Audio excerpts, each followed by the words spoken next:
So, let's see what I did today. I want to show you. All these leaves are really dead right now. But all this green stuff right here used to be a plant. It's all dried up and mushed from the sun. Tell how hot it was. So anyways, this all was a whole plant, and I had to pull it out of the ground, chop it up, and throw it on this compost pile. So let's go over to where the tree used to be. I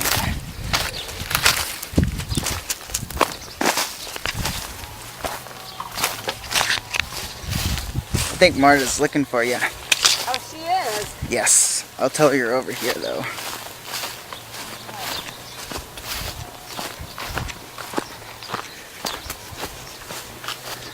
So this took a long time. This took the entire day. I was basically doing this. Yeah. Roots went down a while, so I had to dig them up. The tree wouldn't grow back.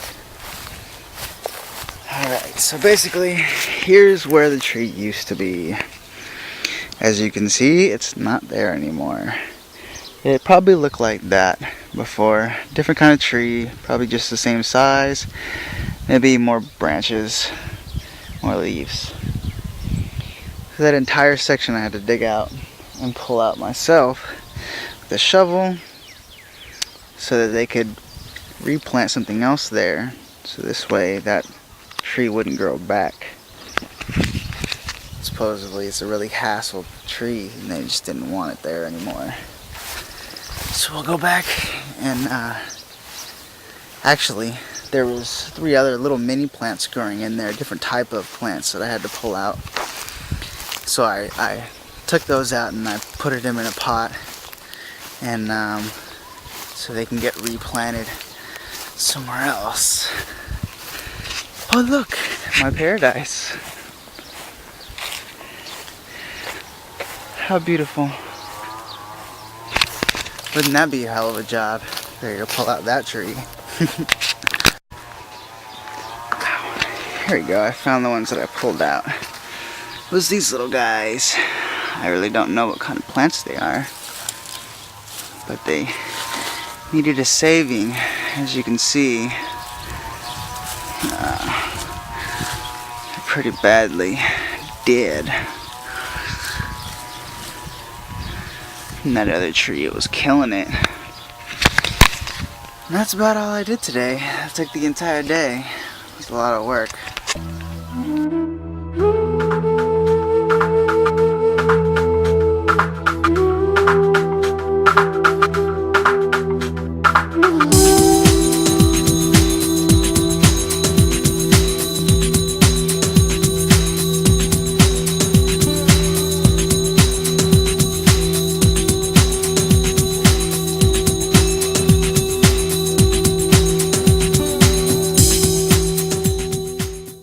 I figured I'd make a video about woofing tips for people. So, tip number 1, pay the 20 bucks on the woofing site to get your booklet to be able to contact people on the farm. And you can look at the information on the website, you know, for the listings of the hosts and whatnot, but it's not the same. They don't give you all the information. You can't see the whole list.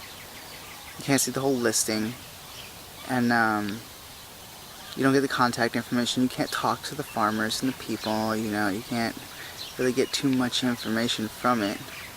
You can get a little bit. I found that when I bought my booklet, it was a lot more easier to understand exactly what I was trying to get myself into for the woofing program. So definitely don't be like, I don't want to pay the 20 bucks for the book. You know, it's 20 bucks for listings for an entire year. So I mean, you couldn't go wrong. If you can't find it now, you got a whole year from now to find a farm. Woofing tip number 2, do your research. When you decide which farm you're going to go to, definitely research a lot about the farm. Research the information they give you. Maybe if they have a website, you can check out their website. Check the forums on the woofing website to see if there's anything listed about the farm that you were looking into, or any other farms that may seem good or bad. There's people that write on the forums all the time, so you should be able to find some information on there. If not, go online. I mean, this is the internet we have here. You can find anything and everything online. Yeah, just because we're on Hawaii and doesn't mean you can't find it. So definitely do your research. See what you're getting yourself into. Know that if you're gonna have a room, if you're gonna have a tent, how long you're gonna be there for, if that's acceptable, and if the hosts have been there for a while, if they've hosted for many years. This is their first year hosting for woofers. There's a bunch of stuff you want to check into. What kind of food they're growing, if they're going to let you eat off the land, or if they're going to supply you with some food, or you know, that kind of things, etc., etc. Woofing tip number 3. Come with no expectations. If you come with expectations, you're only going to have either a good experience or a bad experience. Of course, it's going to happen no matter what. But if you come with no expectations, you're going to have a good experience either way. Because there's nothing that's going to be let down. You're not going to feel like that, oh, what you felt you were wanted to get out of this isn't going to happen because of whatever reasons. So come with no expectations. Don't expect anything. Woofing tip number 4. Expect to do a lot of work. Don't think that just because you're gonna come to Hawaii or wherever you're going to go to, you're not gonna do a lot of work. You are gonna do a lot of work. Farming is a lot of work. I didn't know what I was to expect when I got here, but farming is a lot of work. Whether you can tell in my videos or not, and I can't record what I'm doing while I'm doing it, but I can show you what I did afterwards, and it's a lot of work. It takes a lot of energy. So expect to do a lot of work. Expect to enjoy it as well. Those are the only expectations that you should have. Woofing tip number 5. Don't fly out of an international airport if you're going to leave the country to do any type of woofing. They'll charge you a lot more for your ticket, and they'll charge you a lot more for your bags. Woofing tip number 6. Always bring appropriate clothes. Most likely buy anything that you're going to need ahead of time and bring it with you. Sometimes these farms aren't really close to any place where you can go shop at. Mine, for an example, it's about 2 hours away for a walk for me to get to the grocery store, so yeah. Woofing tip number 7. Be open to people. You're going to encounter a lot of different people from a lot of different places when you go on to woofing. That's just how it is. Just be open to people, be nice to them, treat them how you would treat yourself, you know. Love each other just as much as you want the same love. I mean, we should be doing that with each other anyways, but this is a must in these circumstances because you're going to be living with them for some time, depending on how long you're staying for. So you're definitely going to want to be nice and be loving. That's a must. Tip number 8.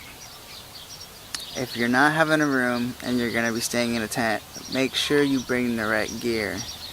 Make sure your tent is either rainproof, sunproof, whatever, you know, and you're going to be comfortable in it. Some woofing places, when they say you're sleeping in a tent, you're basically sleeping on the floor. So you might want to bring a cot, or you might want to bring something to lay on, so that this way you're not laying on bare floor. So that's about it. That's all the woofing tips I've got that I can think of right now.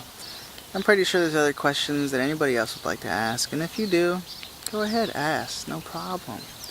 I'll be happy to answer your questions. Until tomorrow, keep loving and keep spreading the love. Peace, love, and unity. Let's help ourselves and Mother Earth at the same time.